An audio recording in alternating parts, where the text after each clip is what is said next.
The All MLB Team nominees have been announced, and the Cardinals have 5 players that you can help select to the team. Mozeliak speaks out on Paul DeJong, and something for the fans that has been missing since 2020 will be returning in 2023. This is Locked on Cardinals. You are Locked on Cardinals, your daily St. Louis Cardinals podcast, part of the Locked on Podcast Network, your team every day.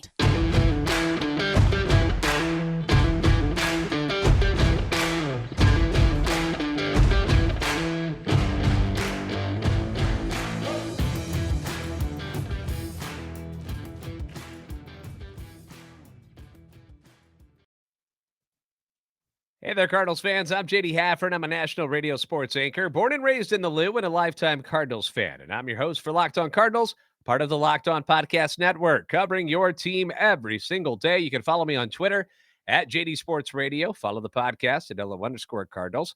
I want to thank those of you who make Locked on Cardinals your first listen every day. We are free and available wherever you get your podcasts, whether it's iTunes, Spotify, Google Podcast, on YouTube. Be sure to like and subscribe and comment so you can interact with us. Hit that notification button so you know when the new videos are posted.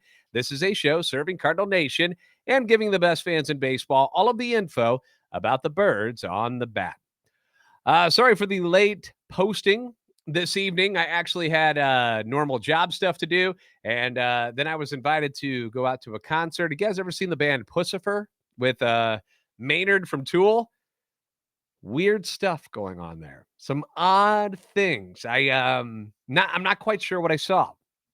I kind of compared it to, if you've ever seen Revenge of the Nerds, and you know how they do that last song at the very end of the movie, and it's like all the electrical stuff, and then, Poindexter doing his thing. Like, it was kind of like that. It's kind of bizarre. But Maynard, that dude's voice is crazy.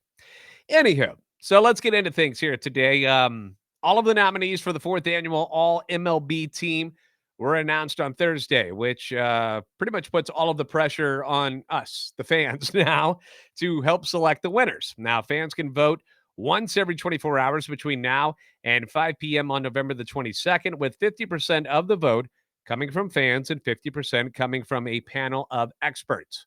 I am not on that panel, just so you know. I'm part of the fans. Winners will be announced on MLB Network at 8 p.m. Eastern on December the 5th, and the Cardinals have some pretty good options going for them, which they should. They had a very good team this year. We'll start with Nolan Arenado, third baseman, just picked up his 10th consecutive Gold Glove. Finalist for the NL MVP award tonight was named the Silver Slugger Award winner at third base. Hit .293, 30 home runs, 103 RBIs, finished 4th overall in WAR in all of Major League Baseball. He's good. Probably should get your vote. Tommy Edman at second base, finalist for the Gold Glove Award at 2 separate positions. Silver Slugger Award finalist in the utility category. Did not win, though. Hit .265, 13 home runs, 57 RBIs, 32 stolen bases. Finished 3rd in defensive WAR in all of Major League Baseball. Paul Goldschmidt over at first base, Gold Glove finalist. National League Hank Aaron Award winner. Silver Slugger winner. That was announced tonight.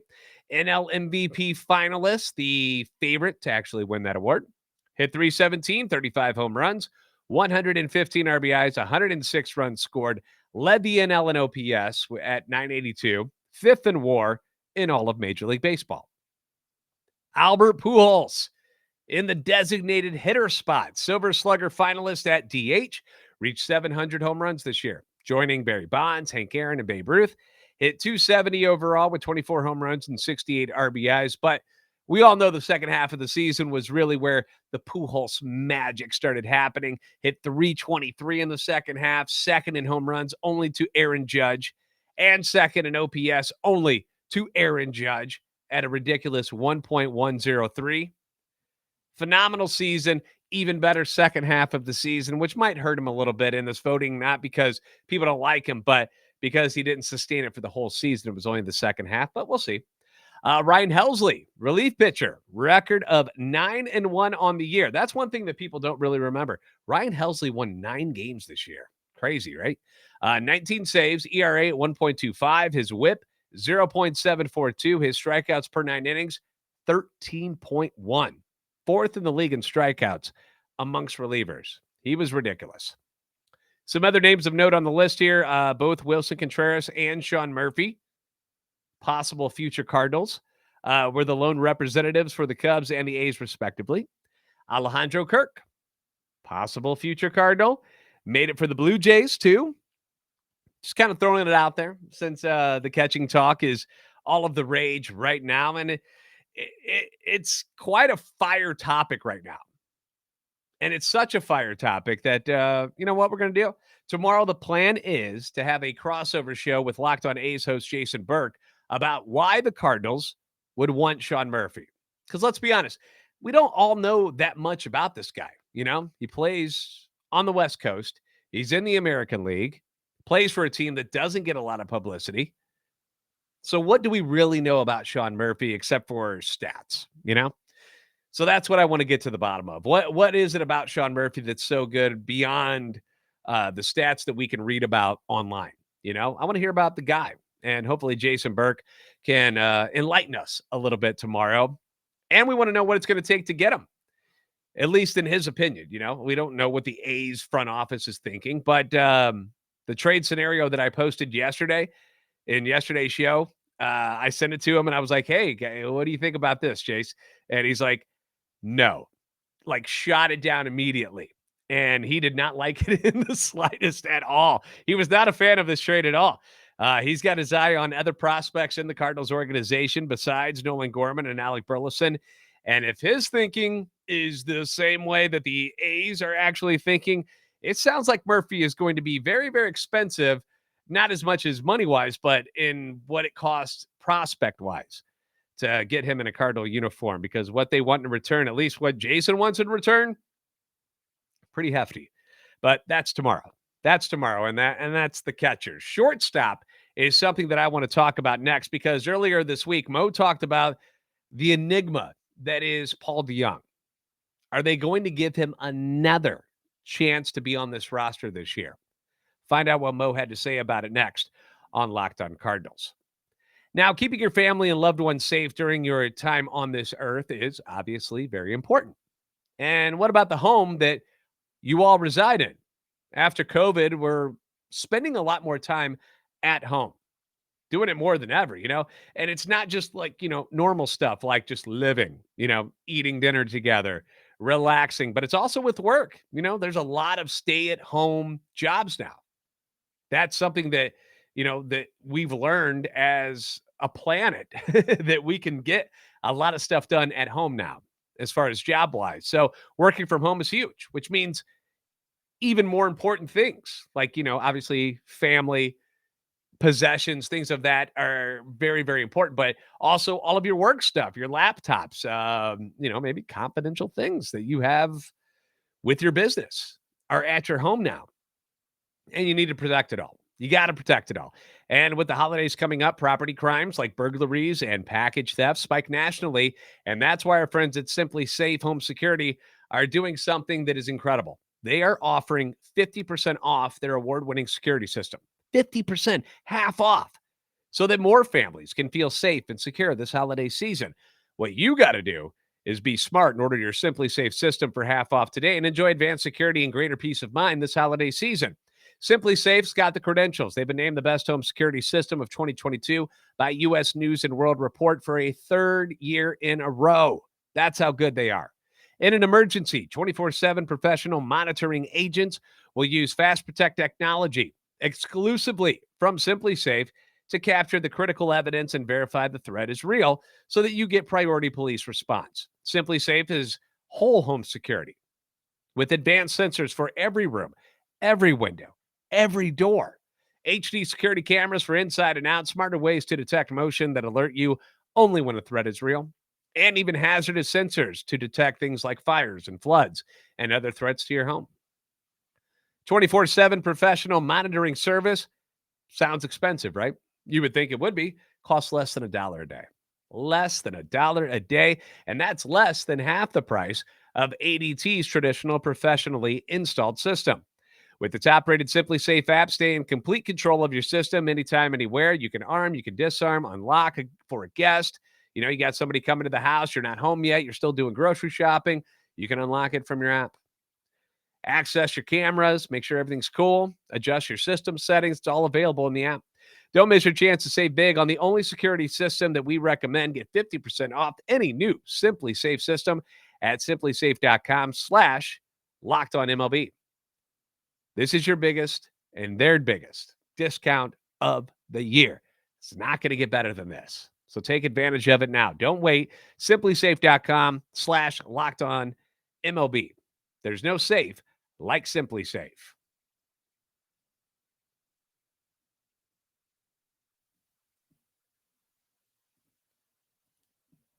Thank you for making Locked On Cardinals your first listen today. For your second listen, check out Locked On Sports today. From the games that matter the most to the biggest stories in sports, go beyond the scoreboard and behind the scenes with local experts and insights that only Locked On can provide.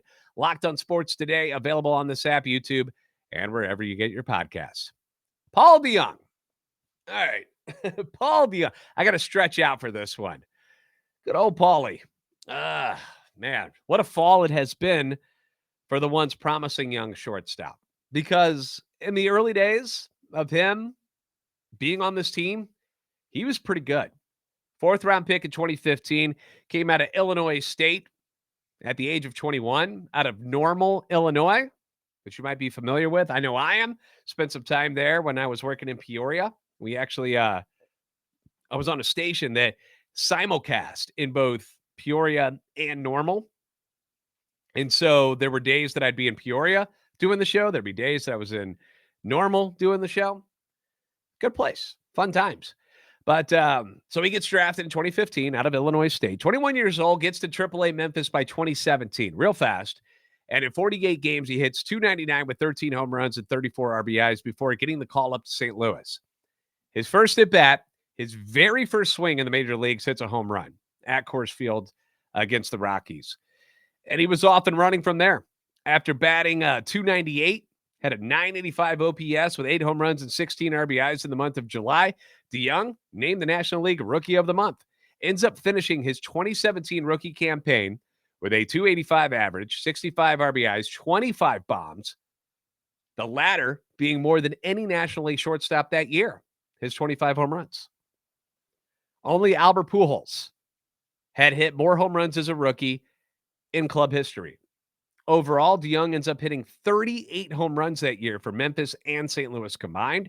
He placed second in the 2017 NL Rookie of the Year balloting behind Cody Bellinger, who won unanimously, ended up going on to win an NL MVP award. In 2018, the Cardinals lock him up. 6-year deal, $26 million. And it made a ton of sense. You know, he's 23, seemed like a future star. 2018, bad news. Breaks his left hand after getting hit by a pitch. Ends up hitting .241, 19 home runs, 68 RBIs in 115 games. So not horrible by any means, but the .241 average, you're like, wait a second. You hit .285 before. That's quite the drop. He's an all-star in 2019. An all-star. Not like, everybody else didn't make the team, doesn't want to play in the all-star game, and now you're on. Was an all-star legit. Finishes the season hitting .233, which you don't love, but then 30 home runs, 78 RBIs, and gets nominated for a Gold Glove. 2020, he gets COVID. A lot of us did. I got COVID. It's .253 home runs, 25 RBIs in 45 games. But it's the COVID year. Nobody's really judging anybody on what happened in 2020. Kind of a bogus year, if you will. The only people that liked 2020 were the Dodgers, who won the World Series. They get a COVID World Series. Congratulations. 2021, things get a little worse. He gets a rib fracture in May. Bad news, obviously, for a hitter, because swinging, if you've ever injured anything in your abdominal area, not a lot of fun. Takes a while to heal. Comes back in June, hits just .148. July was a little bit better, hits .282, 4 home runs, but then August, .196. September, .177. Finishes 2021 with a .197 average. The pop is still there, though. Gets 19 home runs, but only 45 RBIs. But you're kind of thinking, all right, you had COVID, then you had the injury. 2022 is going to be that bounce back year, right? We're going to see if we can, give you a clean slate and see if we can get our guy back from 2019. And that did not happen. He hits 137 in the first month this season, is batting 115 in May when he gets sent down. Goes to AAA Memphis, struggles there for a while, then starts to get the hang of things a little bit, earns a call back up in July, has a couple of good games. Even Nolan Arenado says something about it after one of his good games that he had. He's like, there's our shortstop. There he is. That's the guy right there. But then right back to struggling. Hits 180 in August, 146 in September and October. Still plays good defense, okay? If there's one thing I can give Paul DeJong credit is he's never let the struggles that he has offensively hurt what he does with the glove. He's always been steady there. But at the plate, that confidence looks shot.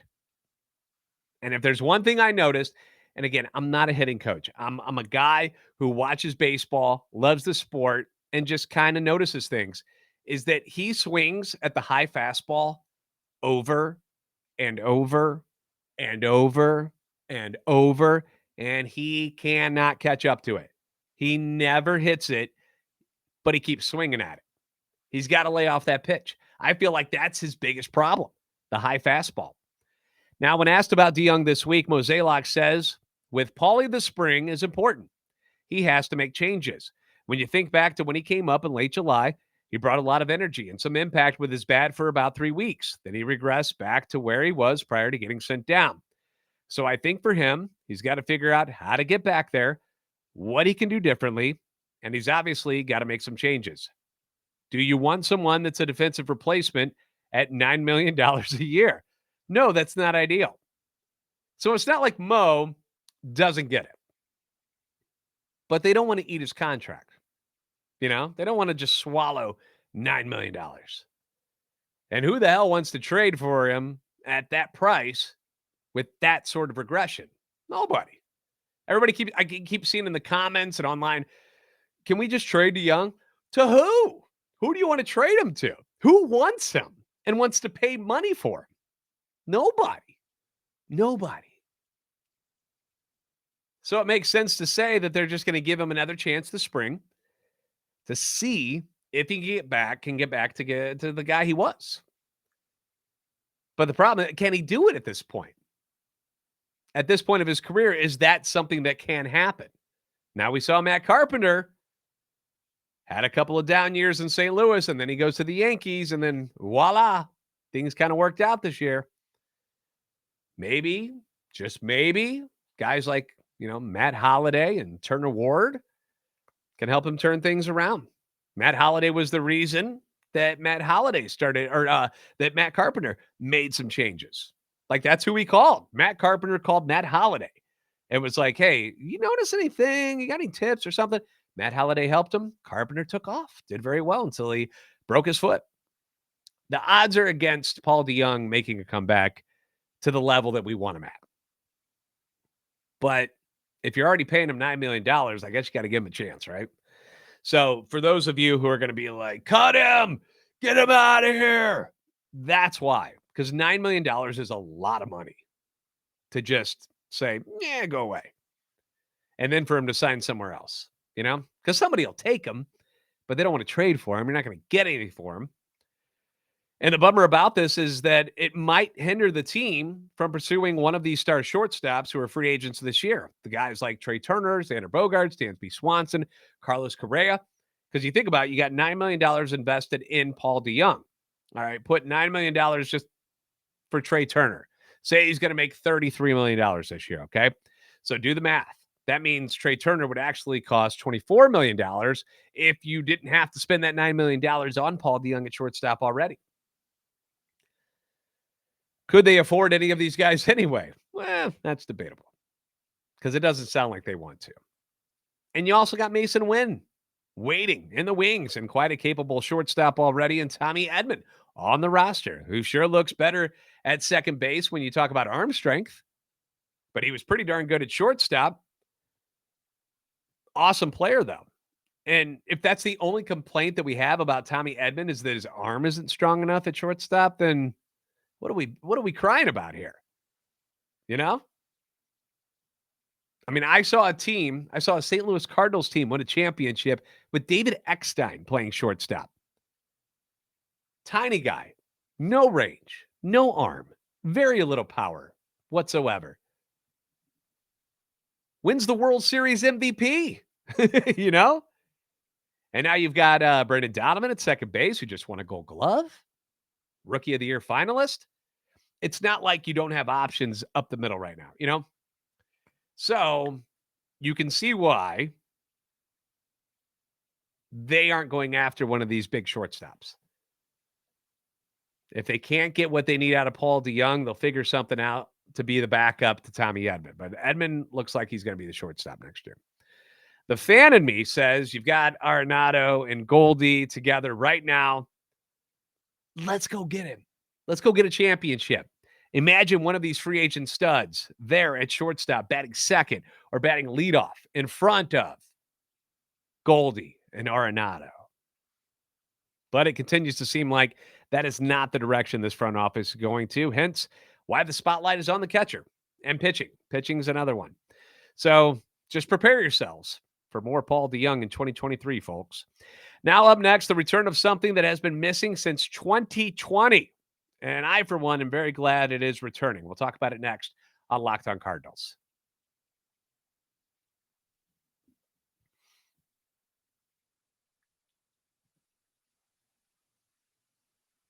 And we're back. So, the St. Louis Cardinals and Cardinals Care, the team's charitable foundation, are thrilled to announce that the 26th Winter Warmup is coming to Busch Stadium and Ballpark Village, January 14th through the 16th of 2023. And that's great news. The reimagined event will include both new experiences and activities that fans have come to know and love right in the heart of Cardinals Nation. New for 2023, fans who purchase Winter Warmup tickets will enjoy complimentary access to family-friendly activities, including a tour of the Cardinals clubhouse and admission to the world-class Cardinals Hall of Fame and Museum. The Cardinals clubhouse tour is an exclusive opportunity that only happens during the annual Winter Warmup weekend and is new this year. Also new, fans will have the option to purchase single-day tickets. So it benefits you in a lot of ways to get your tickets now. Now, over Winter Warmup weekend, fans will enjoy entertainment and live auctions from the main stage in Bally Sports Live, autographs in the Budweiser Brewhouse, Crown Room, and PBR, plus special presentations on the third floor of Cardinals Nation. Busch Stadium will serve as the site for the Cardinals Care Store, silent auction display, autograph stations, and an exhibit hall where fans will find a wide variety of sports memorabilia treasures and more. 3-day weekend tickets and hotel packages will be available for purchase starting on Friday, November the 25th. Autograph tickets will go on sale mid-December, and single-day tickets will go on sale January 6th of 2023. The Cardinals have also announced the return of Cardinals Caravan, which I know is a very popular thing because if you can't make it to St. Louis for any events or games or stuff, but you're still a fan, this is the traveling roadshow that brings current players, alumni, and the broadcasters to 20 cities throughout Cardinals Nation, January 13th through the 16th. More details and player participation will be announced in early January. So, great news. They're coming back out, and I love it. I'm glad because COVID really sucked, and it ruined a lot of things for a lot of people. And it's good to see this kind of stuff, the fan stuff coming back for everybody. So, great news announced by the Cardinals. Once again, I want to thank you guys for making Locked On Cardinals your first listen today. For your next listen, check out the Locked On Sports Today podcast. The biggest stories of the day, plus instant reactions, big game recaps, and the take of the day, available on the Odyssey app, YouTube, and wherever you get podcasts. As always, be sure to like and subscribe on YouTube. Follow on Twitter at @LO_Cardinals and at JD Sports Radio. If you are watching on YouTube, make sure you hit that like button. Hit the notification button so you know when the new videos are posted. But you guys have been kicking butt when it comes to hitting that like button, and it's working. It's working. We're getting so many Cardinal fans together on this podcast, and that is the ultimate goal of all of this, is to be able to, as a community, gather together online, have nice, fun discussions about our favorite team, the St. Louis Cardinals. You're the best fans of baseball for a reason. I'll see you next time on Locked On Cardinals.